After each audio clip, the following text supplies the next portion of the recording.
நிமிர்ந்த நடை, நேர்கொண்ட பார்வை, கௌரவம், அந்தஸ்து பார்க்கக்கூடிய சிம்மராசிக்காரங்க. லக்னத்திலேயே ராசியிலேயே கேது இருக்காரு. கேது ஞானக்காரகனாகிய கேது ராசியில் இருந்ததுன்னா எதையும் யூகிக்கக்கூடிய தன்மை எல்லாம் இருக்குது. இவங்க நிமிர்ந்து நடந்து போய் கீழே இருக்கிற குழியை தெரியாது தொப்புன்னு விழுந்துருவாங்க. அதனால் என்றைக்குமே சிம்மராசிக்காரங்களுக்கு சொல்லுவாங்க, சுடர் விளக்காயினும் தூண்டுகோல் ஒன்று தேவைங்கிற மாதிரி இவங்களுக்கு பின்னாடி பேக் போனாக இருக்கிறவங்க மனைவியோ வீட்டில் பெரியவங்களோ அல்லது நல்ல நட்பு இருக்கக்கூடியவங்களோ ஏதாவது ஒன்று நல்லதாக சொல்லக்கூடியவங்க பக்கத்தில் வச்சுக்கணும். அவங்க சொல்கிறதையும் கொஞ்சம் கேட்கணும். ஏன்னா இவங்க அதிகாரம் பண்ணி பழக்கப்பட்டவங்க. என்றைக்குமே அதிகாரத்துக்கு அடிபணிய மாட்டாங்க சிம்மராசிக்காரங்க. இவங்ககிட்ட எப்படி காரியம் சாதிக்கணும்னா, புகழ்ச்சியாக பேசி நீங்கள் தானுங்க உங்களை விட்டு ஆளே இல்லைங்கன்னா இதை பாரு நான் உடனே பண்ணுறேன் அப்படின்னு பண்ணுவாங்க.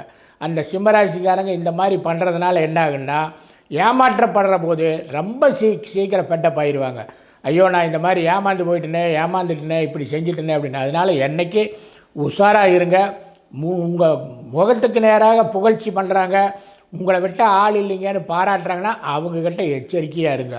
உங்கள் முன்னாடி குறைகளை சொல்கிறாங்க, இந்த மாதிரி நீங்கள் செய்கிறது சரியில்லைங்க, நீங்கள் பண்ணுறத எனக்கு எதுவுமே பிடிக்கலைங்க, நீங்கள் மாற்றிக்கணும் அப்படிங்கிற மாதிரி உங்கள்கிட்ட சொன்னாங்கன்னா அவன் ரொம்ப நல்லவன், அவன் உங்களோட மேலே ஒரு அக்கறை இருக்கிறவன் அர்த்தம். என்றைக்குமே சிம்மராசிக்காரங்க அதை என்னைக்கு மறந்துடாதீங்க. அதை எப்போவுமே கையில் வச்சுக்கோங்க. அது மாதிரி அதே நேரத்தில் இந்த பாராட்டி பேசுகிறவங்க காரியம் சாதிக்கிறதுக்காக உங்கள்கிட்ட இருப்பாங்க.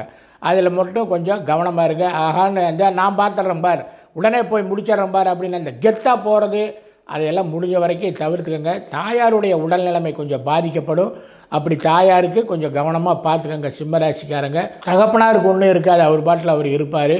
உங்களோட உடம்பையும் நேரத்துக்கு சாப்பிட்டு கரெக்டாக உங்கள் உடம்பையும் நீங்கள் பார்த்துக்கணும்.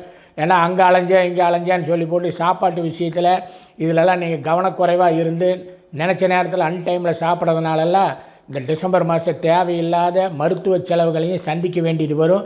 அதிலெல்லாம் ரொம்ப ரொம்ப ரொம்ப கவனமாக இருங்க.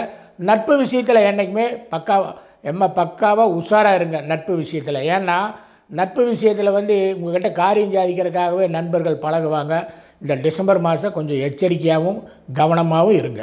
இது ஒரு பொது பலன், பொதுவான பலன். இந்த ராசிக்காரங்களுக்கு இப்படி இருக்கும் அப்படிங்கிற பொதுவான பலன்.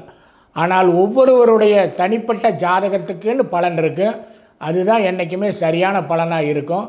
உங்களுடைய ஜாதகத்தில் எப்படி இருக்குது, எனக்கு என்ன மாதிரி இருக்குது, என்னோடய பலாபலன்கள் நல்லா இருக்குதா, எனக்கு யோகம் இருக்குதா அப்படிங்கிறத பற்றி தெரிஞ்சுக்கணும் அப்படின்னு நீங்கள் விரும்பினால் கீழே இருக்கிற நம்பருக்கு ஃபோன் பண்ணுங்கள். ஒரு சிறிய கட்டணம் தான், அதை செலுத்தி உங்களோட பலனை நீங்கள் தெளிவாக கேட்டு தெரிஞ்சுக்கலாம்.